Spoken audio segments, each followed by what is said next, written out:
Another day in my life na naman tayo for today's video, but this one is the Pamper Day edition. Ayun na, let's go. So, Smaliki na tayo pupunta ngayon, be.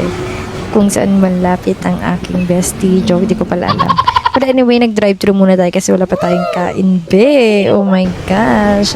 Ayan na, dito na tayo, be. Ang landmark pala nito is sa Lilac Street, tapat lang ng Pure Gold here at Marikina City. Ayan, nakapants tayo. So, ayan, buti na nakaabot tayo sa opening promo nila. Let's go.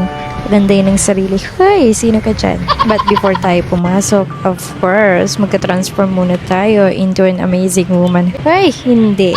Ito kasi ang ating OOTD, be. Ayan. So, tanggalin na natin lahat ng mga panila ng ating OOTD. Ayan na, let's go. Diba? May pa-instruction ulit ang ating videographer.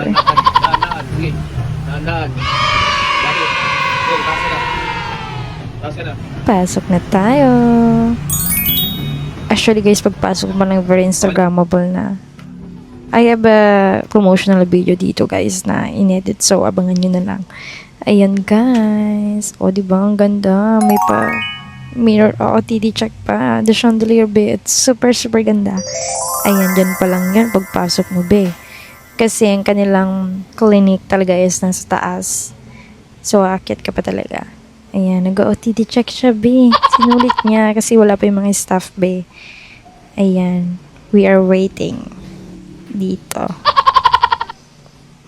Ayan, nakahawak-hawak ko ng aking food. Alis na siya. Baby. Dito. Dito ako. Dito lang ako. Dito nga kayo. Makikita ka ba dito? Oh, susunod ka rin pala eh. Yan, kasi mag-joyride yan. B, magsa-sideline para may pambayad tayo dito. Hoy! Charot. Yan, tara na. Let's go.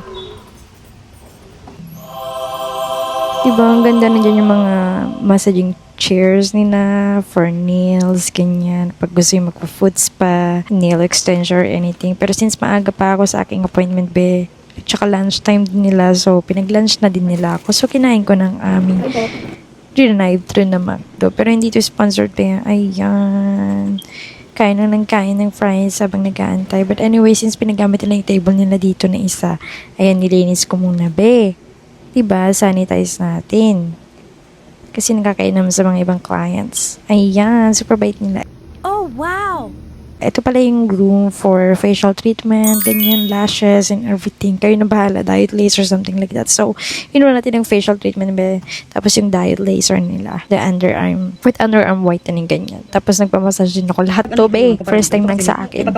Except the facial treatment. At syempre, nagpa-HIFU treatment din ako kasi ito yung pinaka-first time sa buhay ko, be, kasi hindi pantay ang aking face. So, ayun. Kita nyo naman, diba? Ganyan ang treatment ng HIFU. Kung gusto nyo, kung medyo sagi na yung face nyo, ganyan, or hindi pantay, then try HIFU, guys. Ayan, yung process. So, dito naman na yung massage area nila, guys. Ito yung room. So, kailangan mo mag-ubad, syempre, kasi may mamassage tayo, diba? Pero pati panty ko, be, inubad ko. Isipin ko ba, first time kasi hindi ko lang ginagawa ko, be. Hindi pala kailangan ubadin ang aking panty. Hi! Ayan, yung massage, ganyan, yung diet laser, lahat po yan first time. Pero very mild lang naman. Gentle and soft yung ginawa na sa akin. Swedish massage, ganon. Ayan, di nyo alam. Tulog na ako niyan. Charot. Sarap pala sa feeling, be. But anyway, ayan, naglinis din ako. Inayos ko yung lahat-lahat, be. Ganyan. Diba, maging kubait tayo, ganyan. Tapos may pa ginger tea pa sila after the massage. Hey, complimentary tea yan. Sino ka dyan? Diba? Ayan. So, in-enjoy ko muna, be. Malamig din dyan kasi naka-aircon. Ano ka dyan? Ayun na, after lahat ng treatments. Yan na ako. So, mag-retouch ako kasi sabi nila pwede naman kahit lipstick lang daw and then sunscreen. Ayan, habang waiting sa aking bebe, nakaupo ako dito. Tsaka may mga ibang clients din dyan. Nasa loob. Ayan. Ayan na siya. So, uwi na tayo. Tapos na ang ating appointment. So, yun, abangan nyo lang aking promotional video. Bye-bye!